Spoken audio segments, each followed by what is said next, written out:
बिस्मिल्लाहिर्रहमानिर्रहीम। प्रोग्राम ਤੁਹਾਡੀ ਗੱਲ ਦੇ ਨਾਲ मैं जहांगीर मिनास ਤੇ ਅੱਜ ਤੁਹਾਡੇ ਨਾਲ ਗੱਲਬਾत ਕਰੀਏ जनाब भारत एक और नवा अनोखा वाक़या पेश आया।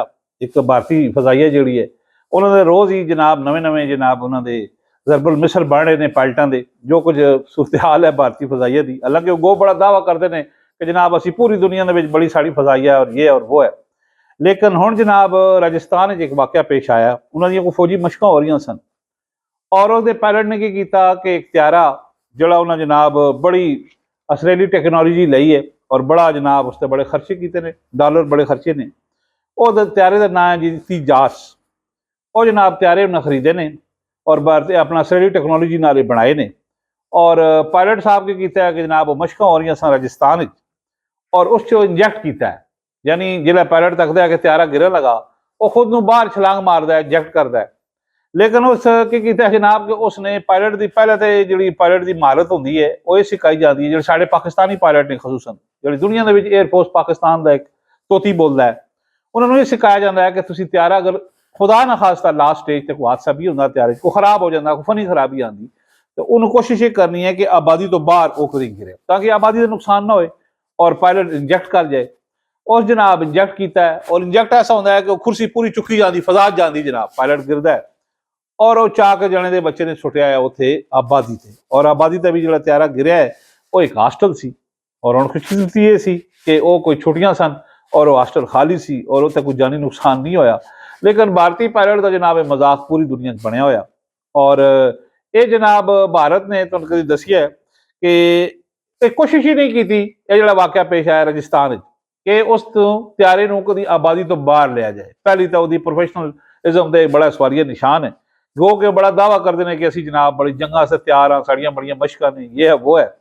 लेकिन तुहानूं पता है कि पाकिस्तान में जो पिछा वाक़या पेश आया अभिनंदन वाला उन्होंने भी साढ़े पायलटां किंज घेरिया, पहले उन्होंने लॉक किया इंडिया पूरे नूं, वो अजे तक परेशान नहीं लॉक किवें कर सकते फजा चो। ये साड़ी जनाब पाक फजाइया ये साढ़े शहीना का जनाब कमाल सी कि उन्हें लॉक करके और उसमें ऐसा घेर के पाकिस्तानी इलाके सुटिया ने और फिर जिला जनाब उसके आके मैं कितना जेब हालत उन्होंने जनाब आ जाओ तुम दसते हैं।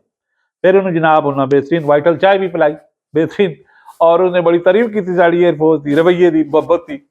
लेकिन वो तो जनाब पूरी दुनिया पाकिस्तान की एयरफोर्स की मिसाल है, वो तो जनाब इसका कोई तोड़ ही नहीं। लेकिन भारत करके रहा कि जनाब इसराइल को जो टेक्नोलॉजी लाई ना उस टाइम जाके त्यारे खरीद लिया लेकिन बंदे कितों लिया जिन्हें चलाना जिन्हें असल काम पाना पायलटा ने। लो जी उसने अरबन डॉलर खर्च करके कोशिश की कि जनाब अगस्त जोड़ा सी ना पिछला जो अगस्त 2022 ये मलेशिया में भी बेचने की तैयारी की थी, कोशिश की थी ये त्यारे। लेकिन ये त्यारा जनाब उसकी डील उन्हें नहीं हुई। लेकिन यह त्यारा जो गिर गया इस पूरी दुनिया के जनाब उन्होंने साख से सवालिया निशान खड़ा करता कि भारत ऐसे जनाब इसराइल को टेक्नोलॉजी लाई फिरदा और बड़ा दावा करदा कि त्यारे असी तैयार कर रहे हैं जिन्हें ना ती जास है और असी जनाब ये त्यारे बाहर लोगों को वेचांगे।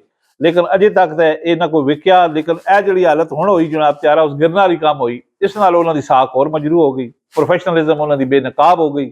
पायलट का जो कुछ होया ही होया त्यारे नाल भी जो जनाब उस किया ये जनाब पूरी दुनिया के जग सही हो रही इंडिया की भारतीय जनाब जी फजाइया है।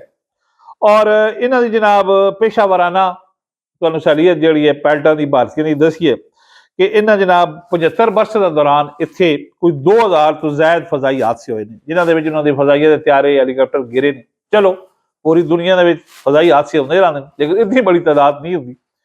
और इन्हों के दौरान जनाब कोई 400 तो ज्यादा इन्होंने हादसा के दौरान जोड़े हुए ने ना जनाब 75 वर्ष के दौरान कोई 2000 हादसा इन्हें 400 तो ज्यादा मग त्यारे गिरे ने। ये मग त्यारे जनाब इन्हें रूस को ले हुए और इन्हों का बड़ा दावा सी कि ये त्यारे जनाब बड़े जनाब प्रोफेशनल बड़े जनाब दुश्मन को ये कर दें वो कर दें। लेकिन उन्हें कोई सत है कोई नहीं, कोई जान है कोई नहीं।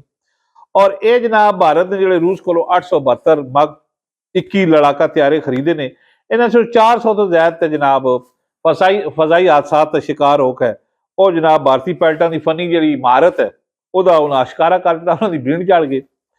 और इन्होंने हादसा 50 तो ज्यादा जनाब उन्होंने जो पायलट ने भारतीय वो जान तो हाथ धो बैठे ने, जान की बाजी हार गए हैं। लेकिन ये देखो कि हुण पूरी दुनिया के जी जंग होनी वो फजाई जंग होनी, फजा तो जनाब लगी है नजर लोगों दी तो जमीनी जंग भी मैटर करती है। ज़ाहिर है साढ़े कोल बड़ी दुनिया की बेहतरीन जनाब साढ़े कोल SSG ने कमांडो ने। लेकिन लेकिन ਜਿਹੜਾ ਬੜਾ ਉਹਦਾ ਕੰਟਰੀਬਿਊਸ਼ਨ ਹੋਏਗਾ, ਬੜਾ ਹਿੱਸਾ ਜਿਹੜਾ ਹੋਏਗਾ ਉਹ ਹੋਏਗਾ 에ਅਰ ਫੋਰਸ ਦਾ। ਔਰ ਪਾਕਿਸਤਾਨੀ 에ਅਰ ਫੋਰਸ ਦਾ ਤਾਂ ਕੋਈ ਮਲਕਾ ਜਨਾਬ ਜਿਹੜੀ ਸਾਡੀ ਇਹਦੀ ਕੋਈ ਮਿਸਾਲ ਹੀ ਨਹੀਂ ਦਿੱਤੀ ਜਾ ਸਕਦੀ। ਜਿਹੜੀ ਸਾਡੀ 에ਅਰ ਫੋਰਸ ਜਿਹੜੇ ਸਾਡੇ ਸ਼ਹੀਦ ਨੇ ਔਰ ਇਹ ਮਹਿਦੂਦ ਵਸਾਇਲ ਦੇ ਵਿੱਚ ਜਨਾਬ ਆਪਣੇ ਵਤਨ ਦਾ ਦਿਫਾ ਕਰ ਰਹੇ ਨੇ। ਲੇਕਿਨ ਦੂਆ ਪਾਸੇ ਭਾਰਤ ਹੈ ਅਰਬਾਂ ਰੁਪਏ ਖਰਚ ਕਰਕੇ ਇਸਰਾਈਲ ਕੋਲੋਂ ਟੈਕਨੋਲੋਜੀ ਤੇ ਲੈ ਆਉਂਦੀ, ਜਹਾਜ਼ ਤੇ ਲੈ ਆਉਂਦੇ, ਇਤੀ ਜਹਾਜ਼ ਜਿਸ ਨੂੰ ਕਰ ਰਿਹਾ ਭੇਜ ਰਿਹਾ, ਕੋਸ਼ਿਸ਼ ਕੀਤੀ ਫਰੋਖਤ ਕਰਨ ਦੀ ਵੀ ਮਲੇਸ਼ੀਅਨ ਨਹੀਂ ਹੋਏ। ਲੇਕਿਨ ਇਹ ਜਨਾਬ ਨੂੰ ਚਲਾਏ ਕੌਣ? ਇਹ ਮਸ਼ੀਨ ਤੇ ਲੈ ਆਉਂਦੀ ਸੀ, ਲੇਕਿਨ ਇਸ ਮਸ਼ੀਨ ਨੂੰ ਚਲਾਉਣ ਵਾਲੇ ਕੌਣ? ਦਿਮਾਗ ਕਿੱਥੋਂ ਆਉਣ? ਉਹਨਾਂ ਨੇ ਭੇਜੇ ਹੀ ਖਾਲੀ, ਜਿਹਦੀ ਵਜ੍ਹਾ ਤੋਂ ਇਤਨੇ ਹਾਦਸਾਤ ਹੋਏ। ਔਰ ਇਹ ਜਨਾਬ ਰੀਸੈਂਟਲੀ ਹਾਲੀਆ ਦਿਨਾਂ ਦੇ ਵਿੱਚ ਉਹਨਾਂ ਮਸ਼ਕਾਂ ਦੌਰਾਨ ਉਸ ਤਿਆਰਾ ਆਬਾਦੀ ਤੇ ਜਾ ਸੁੱਟਿਆ। ਇਸ ਤੋਂ ਉਹਨਾਂ ਦੀ ਹੋਰ ਜਨਾਬ ਬੇਨਕਾਬ ਹੋ ਗਈ, ਉਹਨਾਂ ਦੀ ਹੋਰ ਜਿਹੜੀ ਸਲੀਤਾਂ ਸਨ ਫਨੀ ਉਸ ਲੋਕਾਂ ਦੇ ਸਾਹਮਣੇ ਉਹ ਆ ਗਈਆਂ ਕਿ ਜਨਾਬ ਇਹ ਕਿਸ ਕਿਸਮ ਦੇ ਪਾਇਲਟ ਨੇ ਤੇ ਕਿਸ ਕਿਸਮ ਦੇ ਤਿਆਰੇ ਨੇ। ਇਹ ਤੁਹਾਡੇ ਨਾਲ ਗੱਲਬਾਤ ਕਰਨੀ ਸੀ। ਸਾਡੇ ਚੈਨਲ M2M ਨੂੰ ਅਗਰ ਤੁਸੀਂ ਹੁਣ ਤੱਕ ਸਬਸਕ੍ਰਾਈਬ ਨਹੀਂ ਕੀਤਾ ਤਾਂ ਕਰ ਦਿਓ ਔਰ ਇਹਦੀ ਟੈਲੀ ਦਬਾਓ ਤਾਂ ਕਿ ਤੁਹਾਨੂੰ ਨਵੀਂ ਵੀਡੀਓ ਵੀ ਮਿਲਦੀ ਰਹੇ। ਔਰ ਗੱਲ ਨੂੰ ਜਨਾਬ ਪਸੰਦ ਆਏ ਤਾਂ ਸ਼ੇਅਰ ਵੀ ਕਰ ਦਿਓ। ਮੈਨੂੰ ਦਿਓ ਇਜਾਜ਼ਤ। ਅੱਲਾ ਹਾਫਿਜ਼।